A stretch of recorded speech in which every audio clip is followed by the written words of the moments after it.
Some are talkers and others dreamers. Then there are doers, the people who make this world work. The innovators, the exact reason the word progress was created. These people are more than just daring. They seem to see things we just don't see. Or maybe we're standing so close we just don't recognize what we are actually facing. But these people, they're the ones who stand back and take a look at the big picture. They also figure out the problem that all the rest of us just can't notice. The leaders who never requested to be leaders, but can see no other choice because to be silent about what we are facing just isn't an option. And today we bring you one of these remarkable humans. And who is that? Well, that will be this man. And who is he? That is Andrew Yang, an American entrepreneur, politician, and philanthropist. So that's right, get ready as we bring you the top 5 remarkable things about Andrew Yang.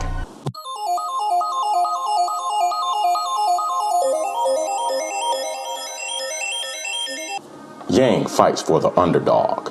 Yang was born in Schenectady, New York, to parents Kai and Nancy Yang. His parents met while they were both in graduate school at the University of California, Berkeley. His father graduated with a PhD in physics and worked in the research labs of IBM and General Electric, generating over 69 patents in his career. His mother graduated with a master's degree in statistics and later became an artist. As one of the only Asians in his public school, Yang described being bullied and called racial slurs by his classmates, stating, "Perhaps as a result, I've always taken pride in relating to the underdog, or little guy or gal." Yang later attended Phillips Exeter Academy, an elite boarding school in New Hampshire. He graduated from Exeter in 1992 and went on to attend Brown University, earning a Bachelor's of Arts in Economics. After Brown University, Yang attended Columbia Law School, where he earned his doctorate degree. He doesn't just think of an idea, he brings it to life. While working for Davis Polk & Wardell in New York City, he left the firm in 2000 to launch StarGiving.com, a website for celebrities-affiliated philanthropic fundraising. But due to the tech bubble bursting in 2001, the company had to close its doors. Now, this would normally stop most people, but not Andrew Yang. From there, he joined a startup healthcare software company called MMF Systems, Inc. as its vice president. After 4 years at MMF, a friend of Yang's at a small test preparation company, Manhattan Prep, in 2006. The company primarily provided graduate management admissions tests, which is needed to attend a graduate business school program. Taking Manhattan Prep from a relatively small GMT prep company to being the #1 test preparation company in the United States. But wait, he wasn't done. He began to work on creating a new nonprofit fellowship program called Venture for America, which he founded in 2011 with the mission to create economic opportunity in American cities by mobilizing the next generation of entrepreneurs.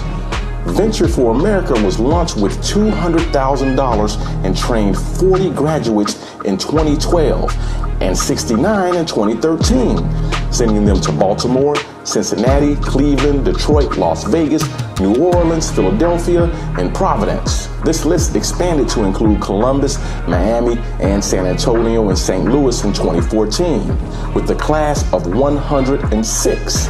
VFA grew, reaching a $6 million annual operating budget in 2017, operating in about 20 U.S. cities, adding Kansas City, Atlanta, Baltimore, Birmingham, Charlotte, and Cleveland.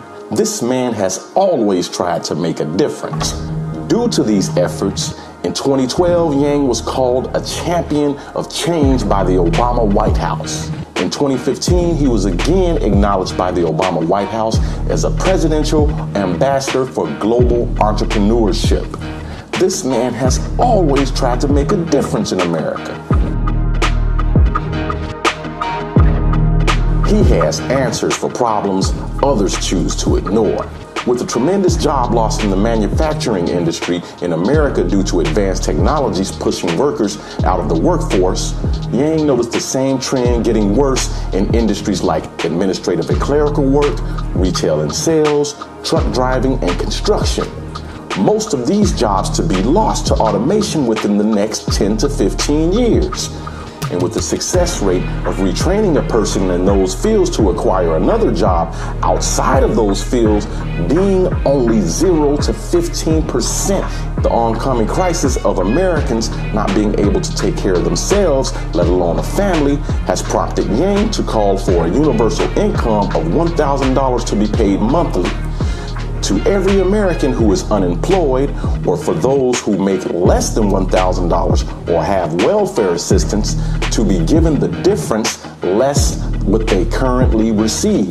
And considering that those people would actually go out and spend the money, that money would 100% be put back into the economy.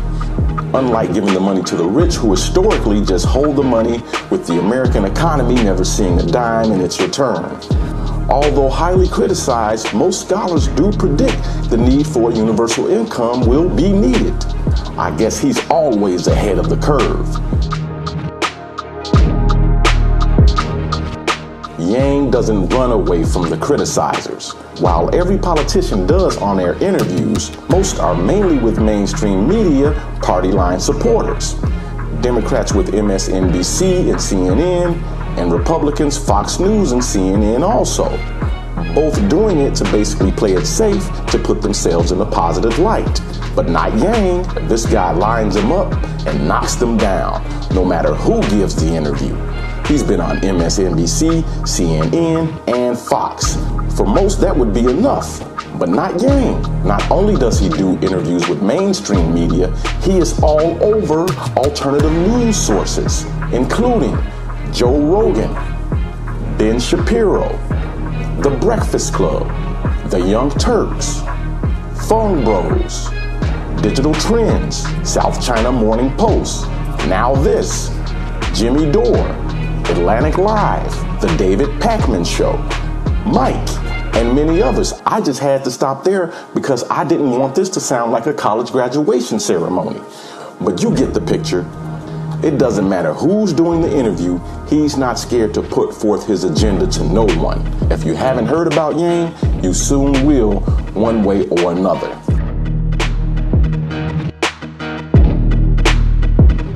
Andrew Yang is running for president. On November 6, 2017, Yang filed with the Federal Elections Commissions to run for president of the United States in the 2020 elections. His campaign proposes the $1,000 a month freedom dividend to all U.S. citizens over the age of 18 and other responses to predictions of mass unemployment from technological automations. An article in the New York Times about his campaign described various new policies Yang proposed, such as a department focused on regulating the addictive nature of media, making tax day a national holiday, and to stem corruption, increasing the salaries of federal regulators, but limiting their private work after they leave public office. Yang campaign slogan is Humanity First, which calls attention to the belief that automation of many key industries is one of the biggest threats facing the workforce in America.